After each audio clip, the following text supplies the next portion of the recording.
Welcome to my channel. Try to hear the latest story. After a decade of marriage, my wife looked me in the eye and said, "You will never be her actual father, so quit acting like one." I stayed silent. The following morning, I heard them both giggling in the kitchen. Her and my stepdaughter. I quietly packed my things, put the house on the market, and left a short note. "You're right.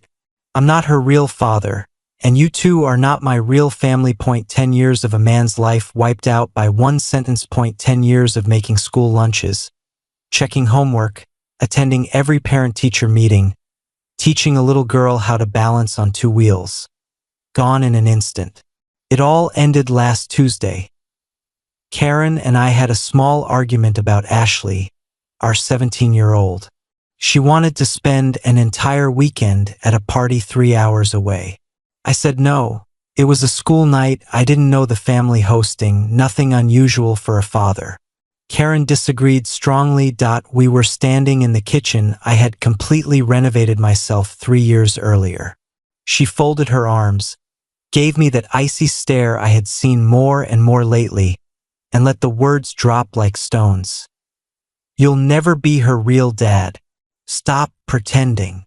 I didn't answer. I didn't raise my voice. Something inside me simply switched off. The part that kept trying, the part that loved, the part that believed we were a family. It all went dark. I had met Karen when Ashley was 7. Her biological father had disappeared when she was barely walking. For 10 solid years, I was the only dad she had ever known. I wasn't pretending.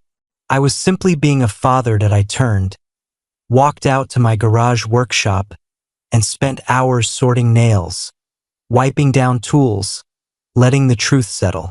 Karen never came to check on me. When I finally went inside, she was already asleep.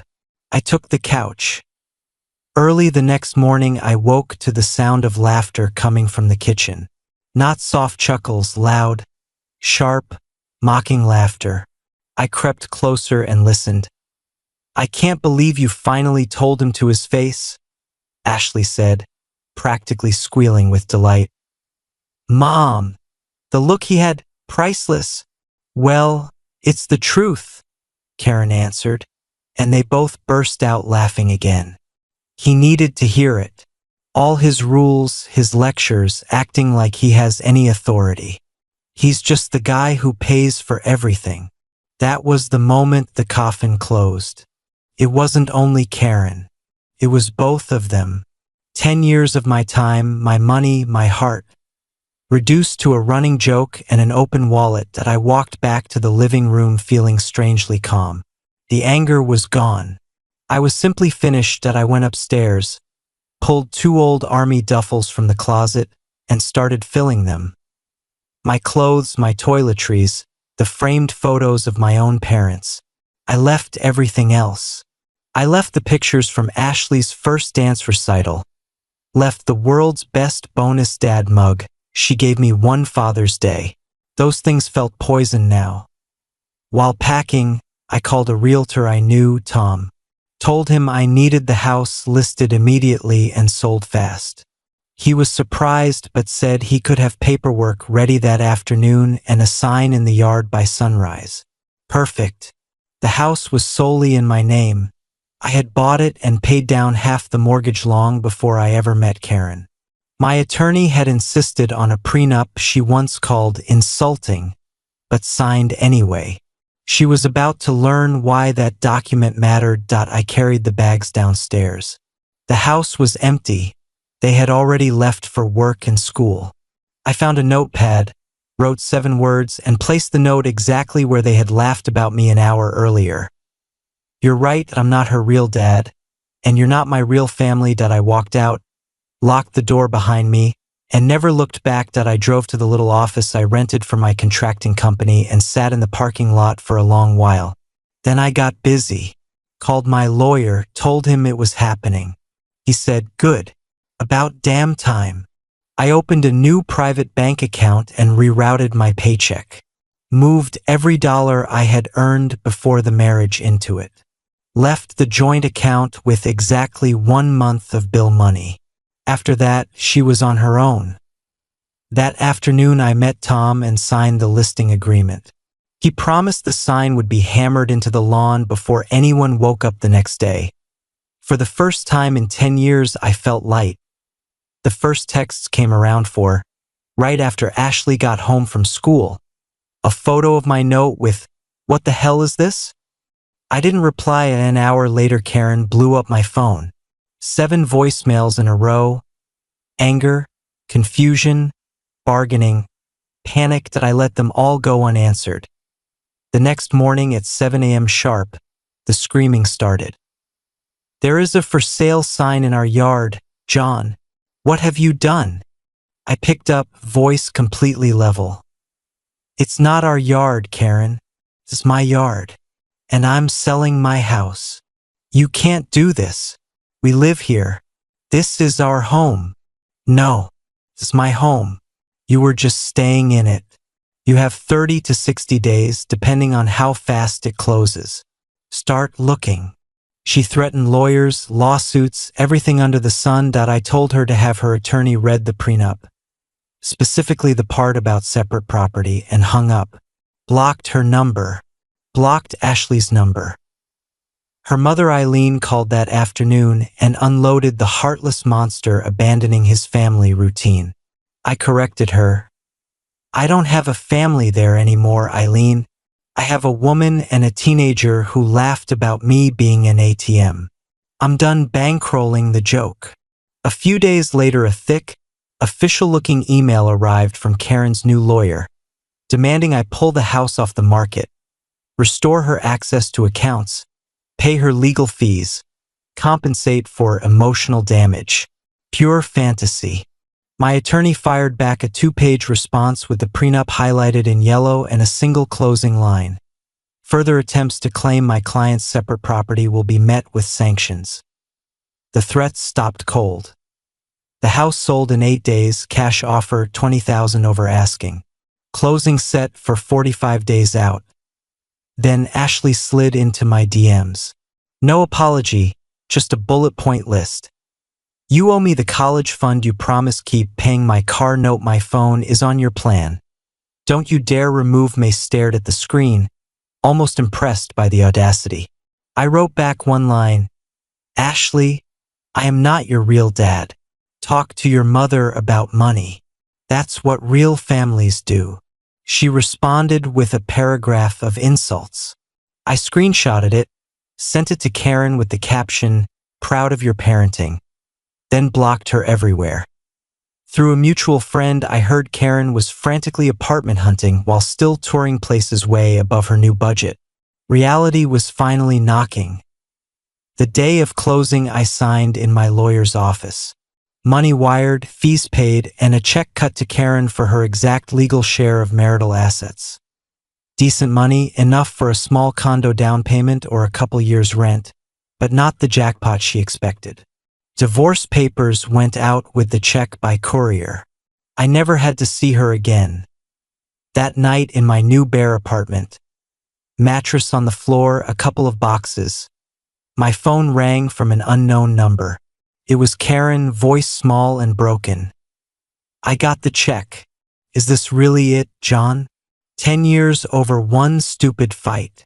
"It wasn't one fight, Karen. It was 10 years of you believing that, plus the morning you both laughed about it.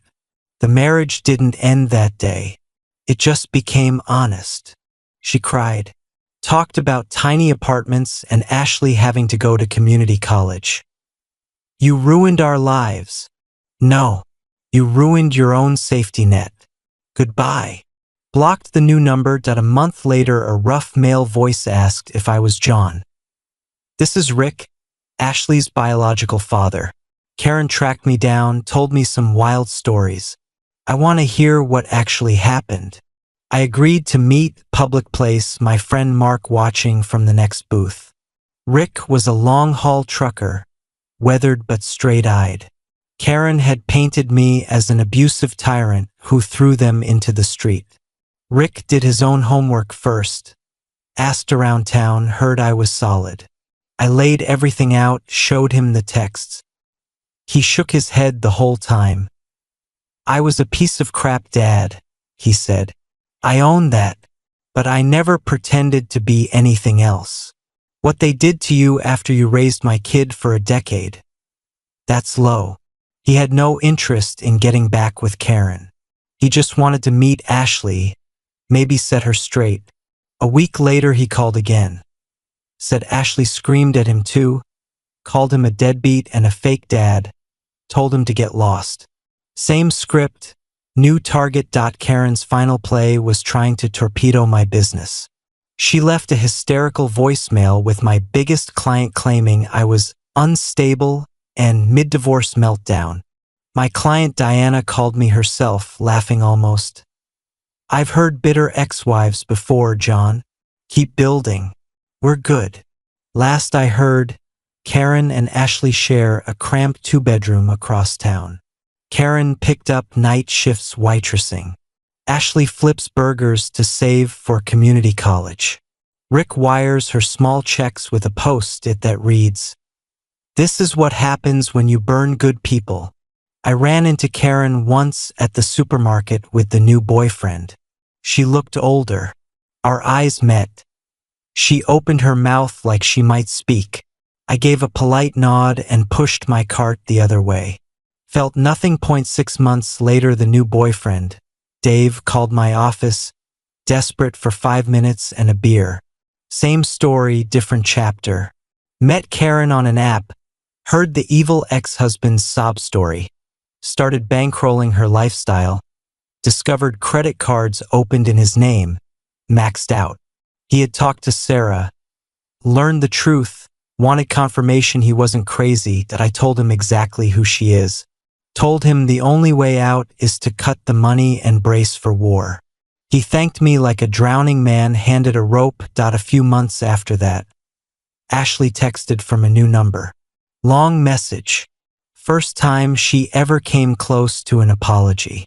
Said watching her mom run the same game on Dave, plus some hard talks with Rick, finally broke through. I was awful to you. You didn't deserve it. I'm sorry. I thought about the little 7-year-old who used to run to the door when I came home from work. I wrote back, I appreciate hearing that, Ashley. I wish you the very best. That was enough. I sold the company last year, retired early, bought a small farmhouse on 5 acres with a pond. My old dog still chases squirrels. I fish, I work in the woodshop, I drink coffee on the porch and listen to nothing but wind in the trees. The background noise of a decade. Walking on eggshells, proving my worth, begging for basic respect, is finally gone. Silence never sounded so good. Some nights I pour a whiskey, sit on the porch and smile at how peaceful life can be when you stop setting yourself on fire to keep others warm. That, I learned, is the only project truly worth finishing.